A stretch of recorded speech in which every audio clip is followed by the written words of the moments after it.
नमस्कार, स्वागत है आप सभी का हमारे इस खास बुलेटिन में। मैं हूं आपके साथ ज्योति यादव। चलिए बुलेटिन की शुरुआत करते हैं। पंचकुला सेक्टर 5 के इंद्रधनुष ऑडिटोरियम में राष्ट्रीय युवा दिवस और स्वामी विवेकानंद की 163वीं जयंती के मौके पर कार्यक्रम का आयोजन किया गया, जिसमें सीएम नायब सिंह सैनी समेत दूसरे गणमान्य लोगों ने शिरकत की। इस मौके पर गांव के युवाओं के लिए 250 इंडोर जिम का उद्घाटन किया गया, जो युवाओं के स्वास्थ्य के लिए संजीवनी साबित होगी। इसी के साथ कार्यक्रम में आईटीआई के ट्रेनीज को ऑफर लेटर प्रदान किए गए और एनएसएस वॉलंटियर्स को सम्मानित किया गया। साथ ही नशा मुक्ति अभियान के तहत साइकिल रैली को भी रवाना किया गया है, जिसमें युवा साथी पूरे प्रदेश में जाकर हरियाणा के परिवारजनों को नशे के खिलाफ जागरूक करेंगे।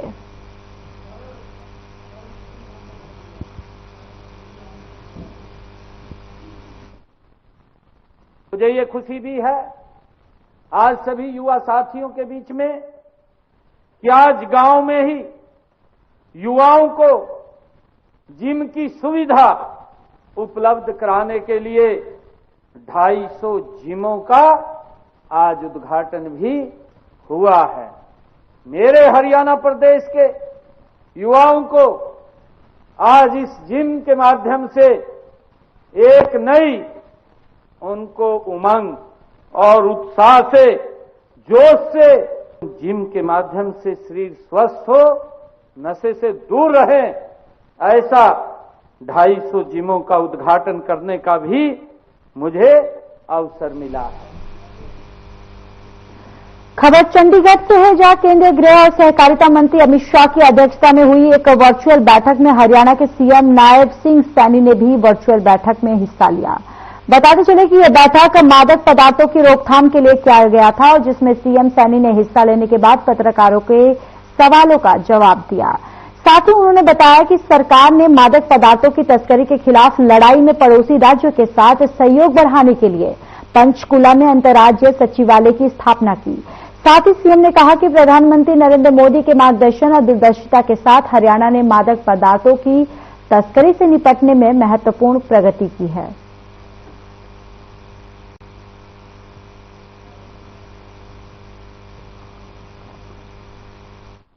इस बैठक में सरकार की विकास व जन कल्याणकारी योजनाओं का लाभ सही समय पर और सही लोगों तक पहुंचाने के निर्देश दिए गए हैं। उपायुक्त प्रतिदिन लोगों से मिलेंगे, उनकी समस्याओं को सुनेंगे, उसका निवारण करेंगे और समस्या समाधान शिविरों में आने वाली शिकायतों का जल्द निवारण किया जाएगा। इन समाधान शिविरों में जो उपायुक्त कार्यालय पर लगाए गए हैं, अब तक 96,000 शिकायतें प्राप्त हुई हैं, जिनमें से 75,000 शिकायतों का समाधान वो कर दिया है, जिससे आमजन को इससे बड़ी राहत मिल रही है।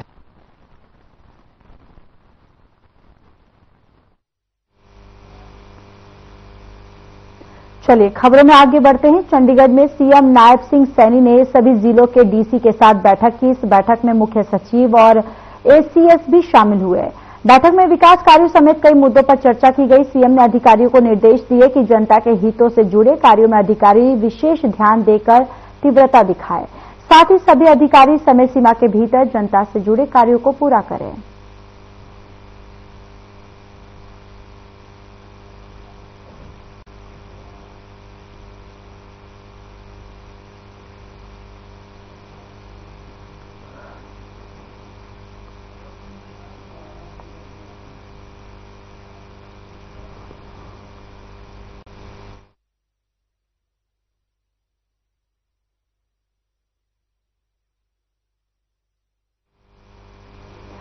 हरियाणा के ऊर्जा, परिवहन और श्रम मंत्री अनिल विज ने देशवासियों को अयोध्या में रामलला की प्राण प्रतिष्ठा को 1 वर्ष पूरे होने पर बधाई देते हुए कहा कि ये हिंदुस्तान का पुनर्जागरण है। पत्रकारों से बातचीत के दौरान श्री विज ने कहा है कि 500 साल से हमारे कण कण में विराजमान भगवान राम के जन्मस्थान पर अनाधिकृत कब्जा हुआ था और कब्जा छुड़वाकर प्रधानमंत्री नरेंद्र मोदी के कुशल नेतृत्व और मार्गदर्शन में वहां भव्य मंदिर बना है और प्राण प्रतिष्ठा हुई है और सारा देश आज वो कार्यक्रम लाइव देख रहा है। हिंदुस्तान का पुनर्जागरण है। 500 साल से हमारे आराध्य हमारे कण कण में विराजमान, जिनका सुबह उठते हम नाम लेते हैं, शाम को नाम लेते हैं, भगवान राम, उनके जन्म स्थान पर अनाधिकृत कब्जा हुआ था। कब्जा छुड़ाकर और आदरणीय प्रधानमंत्री नरेंद्र मोदी जी के कुशल नेतृत्व और मार्गदर्शन से वहां पर भव्य मंदिर बना है, प्राण प्रतिष्ठा हुई है और आज पहला वर्ष उसका हुआ है और सारा देश जो है उसका लाइव भी प्रोग्राम दिखा है। खबर सिरसा से है, जहां विधायक गोकुल सेतिया का लगातार अधिकारियों पर काम को लेकर फोकस जारी है। देर रात विधायक गोकुल सेतिया ने अचानक सिरसा के जाने माने प्रसिद्ध खेल स्टेडियम में पहुंचे और अधिकारियों को फोन करके चेतावनी दी। गोकुल सेतिया ने कहा कि अब वो सिस्टम नहीं है कि तुम पैसे खाओ, अब जितने पैसे लगे हैं कागजों में भी उतने ही पैसे दिखाने होंगे।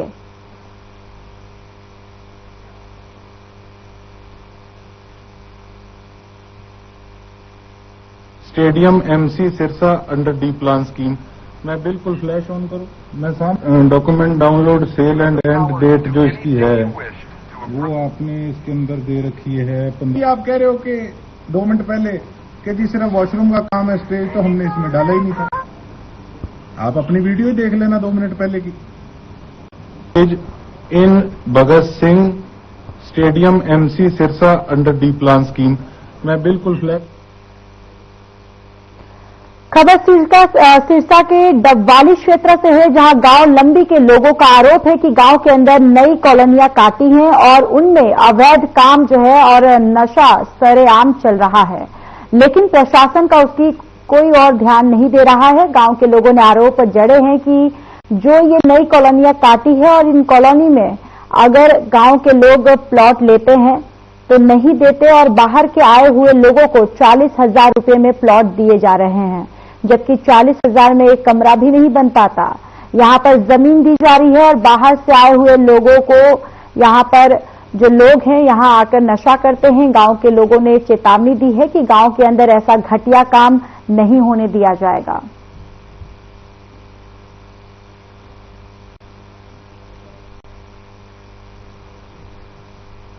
मैटर ये सी भी इत्थे ना कोई बाहरों कुड़ी आई सी ते वो वैसे निबड़ गया। वो कुड़ी वाले कुड़ी फड़ाती आ, वो गए चले ने। पर असीं तां ये बोलन लगे भी इत्थे नशा बड़ा वधिया यार। नशा इन्ना ज्यादा है ना, निक्के निक्के मुंडे 18-18 20 साल दे नशे च लगे हुए। सारियां कलोनियां सरिंजां दे नाल भरियां होईयां ने। शाम नूं सुबह शाम इत्थे नशे वाले आउंदे ने ते कलोनियां काहदियां बन गईयां। साडे पिंड दा इक नशे वाला अड्डा बन गया। 24 घंटे इत्थे मुंडे नशा पींदे ने, चिट्टा पींदे ने। चिट्टा बहुत ज्यादा साडे पिंड च। ਅਸੀਂ ਨੇ ਕੋਈ ਦਾ ਉੱਤਾ ਹੋਵੇ ਪਰ ਉੱਤਾ ਹੁੰਦਾ ਨਹੀਂ, ਕੋਈ ਸਰਕਾਰ ਧਿਆਨ ਨਹੀਂ ਕਰਦੀ। ਨਿੱਕੇ ਨਿੱਕੇ ਜਵਾਕ ਨੇ ਨਾਲੇ ਉਹਦੇ ਵਿਚਾਰੇ ਦੀ ਉਹ ਕੰਟਰੋਲ ਕਰਦਾ ਇੱਥੇ ਚਿੱਟੇ ਤੇ ਕੋਈ ਨਹੀਂ ਕਰਦਾ ਪਿਆ। ਇਧਰੋਂ ਫੜਦੇ ਨੇ ਇਧਰੋਂ ਛੜਾ ਦਿੰਦੇ ਨੇ। ਕੌਣ ਦੱਸੋ ਕੰਟਰੋਲ ਇੱਥੇ ਕਰਦਾ ਪਿਆ? ਇੱਕ 7 ਸਾਲ ਦਾ ਮੁੰਡਾ, ਇੱਕ 8 ਸਾਲ ਦਾ ਮੁੰਡਾ ਹੈ ਤੇ ਟੀਕਾ ਲਾ ਕੇ ਸਾਡਾ ਮੁੰਡਾ ਮਰ ਗਿਆ। ਇੱਥੇ ਕੋਈ ਕੰਟਰੋਲ ਨਹੀਂ ਕਰਦਾ ਕੁਰਦਾ ਪਿਆ ਚਿੱਟੇ ਚੁੱਟੇ ਦਾ। ਮਾਵਾਂ ਜਾ ਕੇ ਵੇਖੋ ਪਿੱਟਦੀਆਂ ਪਈਆਂ ਨੇ ਉੱਥੇ। ਹਾਂ, ਸਾਰਾ ਪਿੰਡ ਰੌਲਾ ਪਾਈ ਜਾਂਦਾ, ਕੋਈ ਨਹੀਂ ਸੁਣਦਾ ਕਿਸੇ ਦੀ ਇੱਥੇ ਪਿਆ ਹੈਗਾ।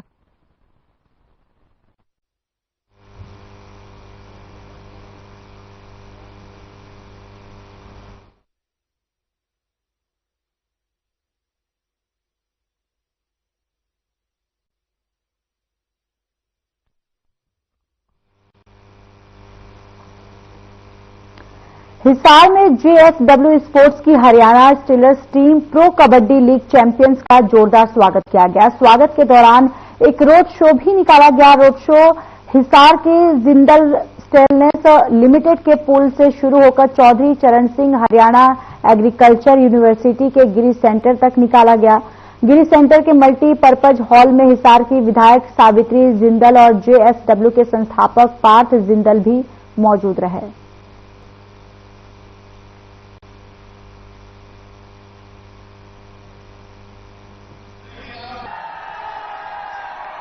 ये बहुत खुशी हुई। ये 11वां सीजन था प्रो कबड्डी लीग का और हरियाणा स्टीलर ने कभी ट्रॉफी जीता नहीं था।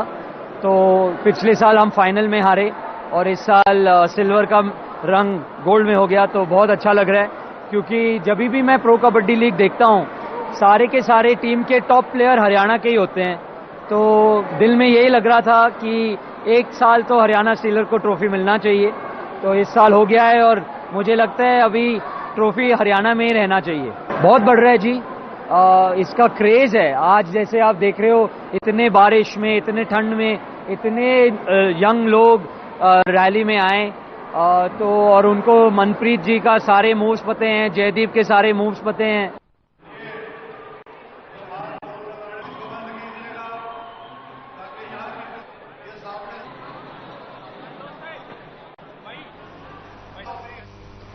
फरीदाबाद के खेड़ी इलाके में बाईपास रोड पर एक कार सवार युवक को कुछ बदमाशों ने बुरी तरह से पीट दिया है, जिसे गंभीर हालत में फरीदाबाद के बादशाह खान सिविल अस्पताल में इलाज के लिए भर्ती करवाया गया, जहां उसकी हालत को गंभीर देखते हुए उसे दिल्ली रेफर कर दिया गया है। और घायल ने बताया कि कुछ लोगों ने उस पर लाठी डंडों और कुल्हाड़ी से हमला किया, उसकी गाड़ी को भी नुकसान पहुंचाया। फिलहाल पुलिस इस हमले के पीछे की वजह का पता लगाने में जुटी हुई है और हमलावरों की खोज में भी लगातार जुटी हुई है। तो देखिए, फरीदाबाद से ये खबर है जहां पर बदमाश जो है वो पूरी तरह से बेखौफ होते हुए नजर आ रहे हैं। दरअसल ये स्मार्ट सिटी में बदमाश जो हैं बेखौफ हो गए हैं और लगातार आपको बताते चले कि इस पूरे मामले पर पुलिस के द्वारा जो लगातार कार्रवाई है वो की जा रही है।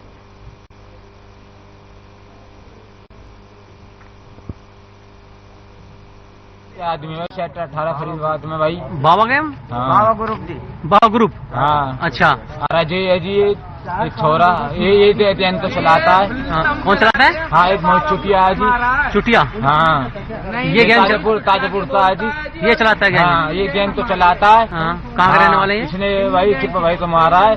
किसको? हाँ, चिप अमर है भैया अपना। हाँ। चिप भैया अपना भैया उसने हाथ छोड़ा था उस समय पहले। तो ये कहाँ पर थे अमर, क्या नाम? हम वहीं से जा रहे थे। किसी ने सूचना दी थी कि अमर और ताती और ये जा रहे थे उसमें बाईपास से, किसी ने सूचना दी थी, वहाँ से निकलते जा रहे, इसने हाथ छोड़ा। कहाँ पर, कहाँ की घटना है? ये बाईपास की जगह बाईपास बहुत खेड़ी पुल बाईपास। हाँ जी, मेरे भाई को मारा जी, अमर को। किसने मारा, क्यों मारा जी? बाबा ग्रुप ने जी। बाबा ग्रुप ने? कौन है ये बाबा ग्रुप, कौन संचालक है इसका? जी अजय है, शिवा है और भोला है और मोहित चुटिया है। ये जी उनकी जो हमारी कोई बात नहीं। हमारे जीजा के पास गया था हमारा भाई पैसे के लिए। हम ड्यूटी पे से आकर हम घर आए थे, इसलिए हमारे पास फोन आया। इन्होंने पीछे से घेरा मेरे भाई को। कुछ भी घटना रही है जी, हम गए थे ऐसे ही जी, अपना हाथ छोड़। कहाँ पर? खेड़ीपुर में। खेड़ीपुर में किसने मारा? अजय, शिवा, भोला और अन्य साथी थे उसके। प्यार प्रेम में कैसे गए थे? बुलाया था आपको? किस लिए? खाना पीना पार्टी चल रही थी, क्या था? ऐसे ही घूमते फिरता। तो किस चीज से हमला किया? किस चीज से किया हमला? पीछे से। किस चीज से? कुल्हाड़ी, तलवार और रॉड, लोहे की रॉड। दांत तोड़ देगा?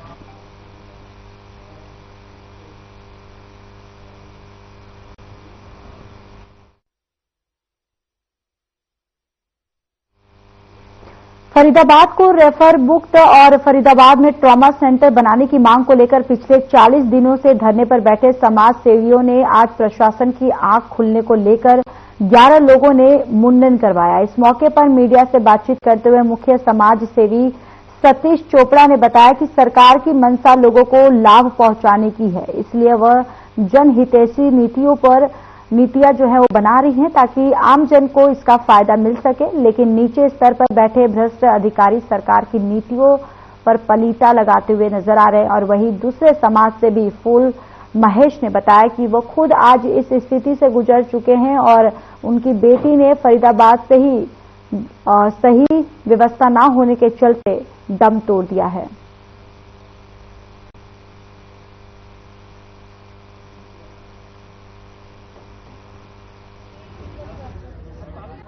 मेरे साथ सेम जो सतीश चोपड़ा जी ने मुहिम उठाई है, रेफर मुक्त फरीदाबाद। तो ये रेफर मुक्त फरीदाबाद का मतलब ये है कि जो हमारा बीके हॉस्पिटल है, इसमें जो भी मरीज आता है उसको रेफर कर दिया जाता है। डॉक्टरों की नासमझी कह लो या डॉक्टरों की साठगांठ कह लो। मेरे साथ एक वाकया हुआ था मेरी बेटी के साथ। तो मैं जब 10:30 बजे 11 बजे लेके आया था, तो उन्होंने आधे घंटे की इलाज के दौरान बोल दिया कि आप रेफर सफदरजंग ले जाओ। मैंने बोला आप इलाज करिए। कह रहे ओके है, बच्ची ओके है। ठीक है जी, तो बच्ची ओके है, फिर रेफर क्यों कर रहे हो? देखिए, हमारा धरने को 40वां दिन हो गया और रेफर मुक्त के बारे में बता दूं कि हम सिर्फ एक ही बात मांग कर रहे हैं बार बार कि फरीदाबाद के नागरिकों को फरीदाबाद के सरकारी अस्पतालों में संपूर्ण और निःशुल्क इलाज मिले। और जो हमारे पूरे मंडल के अंदर एक भी ट्रोमा सेंटर नहीं है, सरकारी ट्रोमा सेंटर ना होने की वजह से जो कोई छत से गिर जाता है, एक्सीडेंट में घायल हो जाता है, गोली चल गई या चाकू लग गया, तो ऐसे लोगों को प्राइमरी करके दिल्ली रेफर कर दिया, जिसमें 70% लोग अपने प्राणों से हाथ धो बैठते हैं। और लोगों की यहाँ मजबूरी बना रखा है कि अगर आपको अपनी जान बचानी है, अपना घर बेचे, जमीन बेचे, जायदाद बेचे, मोटे मोटे सूद में लोग कर्ज लेके आते हैं और प्राइवेट सेक्टर में इलाज कराने के लिए जाते हैं। तो हमारी सिर्फ मांग ये कि फरीदाबाद के नागरिकों को उसका हक मिलना चाहिए, क्योंकि ये फरीदाबाद की जरूरत है।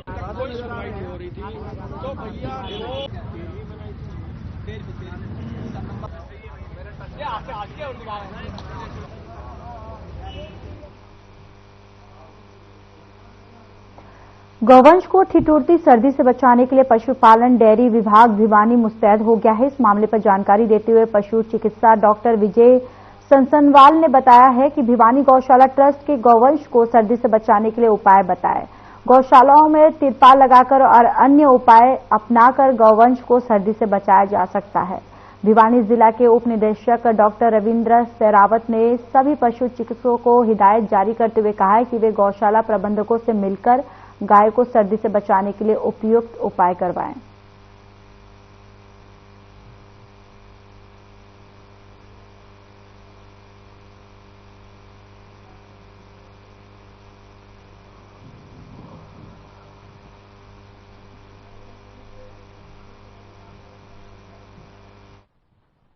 पशुपालन विभाग ने एडवाइजरी जारी करके सभी गौशालाओं को व नंदीशालाओं को हिदायतें दी है कि इस शीतलहर में ठिठुरती सर्दी में गौवंश को बचाना हमारा परम कर्तव्य है।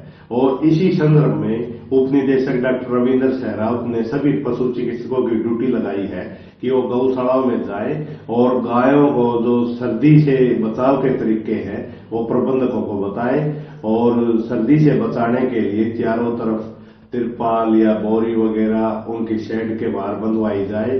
पालन की विभाग की हिदायत के अनुसार हमने पर्दे लगवा दिए हैं और गुटके भी लकड़ी के मंगा रखे हैं ठंड में रात को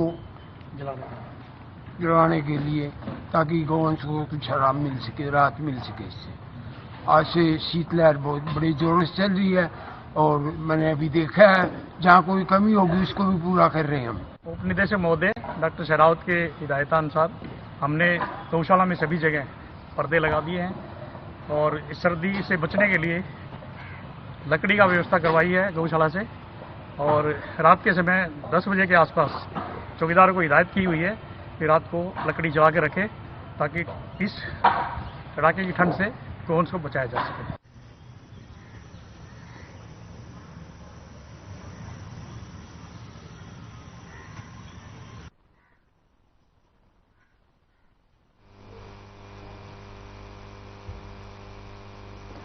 भारत में ज्यादातर ग्रामीण परिवार अपनी आजीविका के लिए कृषि पर निर्भर है। भारत में 82% किसान छोटे और सीमांत में हैं और भारत एक कृषि प्रधान देश है, लेकिन फिर भी किसानों की हालत खराब रहती है क्योंकि हर साल किसानों को बाढ़ और सूखे का सामना करना पड़ता है, जिसके चलते किसान हमेशा परेशान रहता है। किसानों की आमदन के लिए खेती के बहुत ऐसे तरीके भी हैं जिनकी मदद से लाखों करोड़ों रुपए कमा सकते हैं।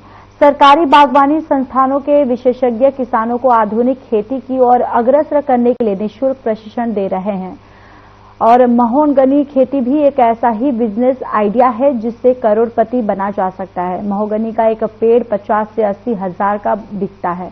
ऐसे में बड़े स्तर पर इसकी खेती कर करोड़ रुपए कमाए जा सकते हैं।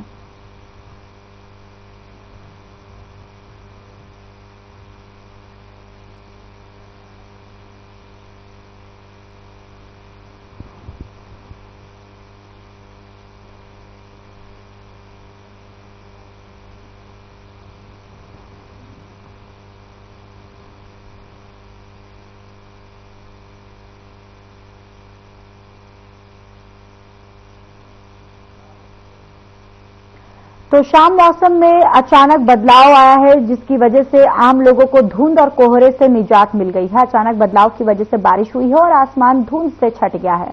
लोगों का कहना है कि बारिश की वजह से खेतों में खड़ी फसल को फायदा होगा और उत्पादन जो है वो बढ़ेगा। वहीं दुकानदारों ने बताया कि कई दिनों से धुंध का दौर चला हुआ था जिससे बाजारों में रौनक नहीं थी। अब मौसम साफ हुआ है, कोहरा कम हुआ है और हम लोग बाजार में निकलेंगे और खरीदारी भी बढ़ेगी। बारिश की वजह से आसमान में छाया प्रदूषण भी कम हुआ है।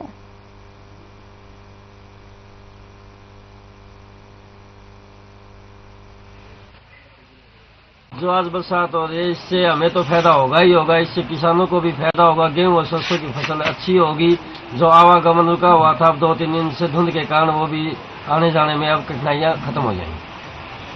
तो काफी फायदा होगा आप लोगों को? बहुत ज्यादा फायदा होगा। इसमें हमारे को भी व्यापार में भी इसमें बढ़ोतरी होगी।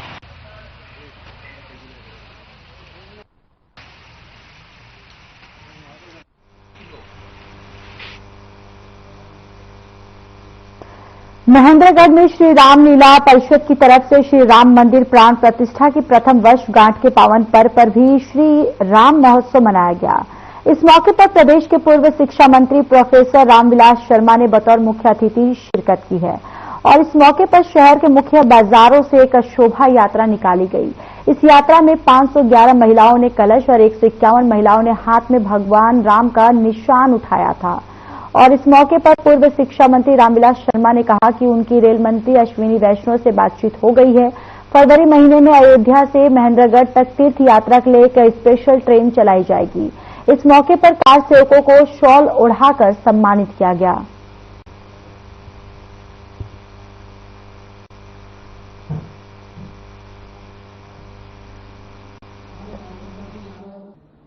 अयोध्या में श्री राम मंदिर के प्राण प्रतिष्ठा का 1 वर्ष पूरा होने पर एक भव्य श्री राम महोत्सव श्री रामलीला परिषद महेंद्रगढ़ के द्वारा मनाया जा रहा है। पूरा नगर में बड़ा उत्साह है। पूरे नगर में बड़ी संख्या में लोग इसमें शामिल हुए हैं।